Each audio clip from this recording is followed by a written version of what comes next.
having the strength to sit. This milestone of clapping, major strides for baby Walid.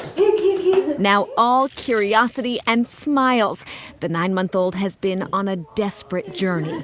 From Gaza, Mom Hiba Bilal Al-Astal explains he was born with skull bones that had fused together too soon. The brain doesn't have much space to actually grow, and it grows wherever there's space. So that's why it creates some sort of deformity in the head. The urgent and complex surgery needed, delayed because of the war, required leaving home.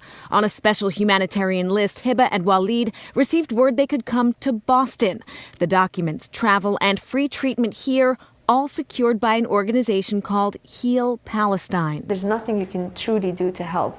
And having patients coming here is a concrete way of helping. You feel like, oh my goodness, I actually can do something. And it's a way of grieving for a lot of people. At least for me, that's how I describe it.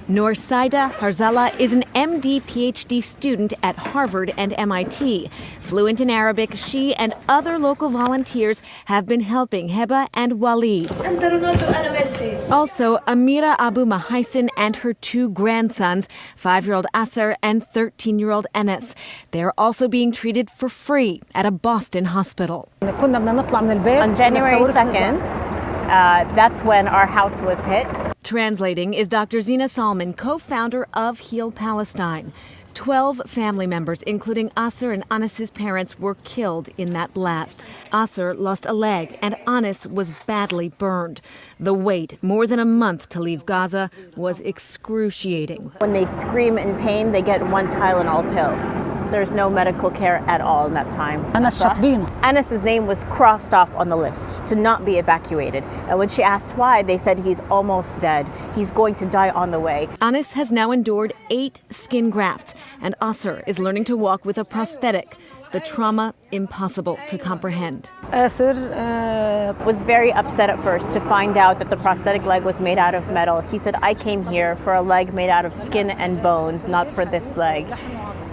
It took a lot of time and convincing and seeing other children with prosthetic legs getting their therapy, and that helped him to feel better. And sometimes he accepts it and sometimes he rejects it. He was told just recently about his parents. She said little by little, they made it clear to him that his parents were in heaven for him to be able to accept the situation. Anyone who would come and visit them, he would ask them, do you have a mother? Do you have a mother? For Hiba, being a mother, it's being away from Walid's sisters, who are 6 and 3, and her husband. That's so difficult. There's constant worry. 2 months with no communication whatsoever. She didn't know if they were okay. There are more than 30 people in one tent. In the tent with her kids, her mom, and then other relatives who lost everything. Hiba says her host family here, who opened their home in March, has surrounded her and Walid with love. She felt like the family was, like the host part doesn't matter. It was family. It was family. The minute she got to the house, she became family. And so both Hiba and Amira, they're so thankful to the doctors, the nurses. They're still caring for all 3 boys. They all have significant ongoing medical needs. So baby Walid, he had his first surgery a month ago. Needs to wait 2 more months for at least a second surgery.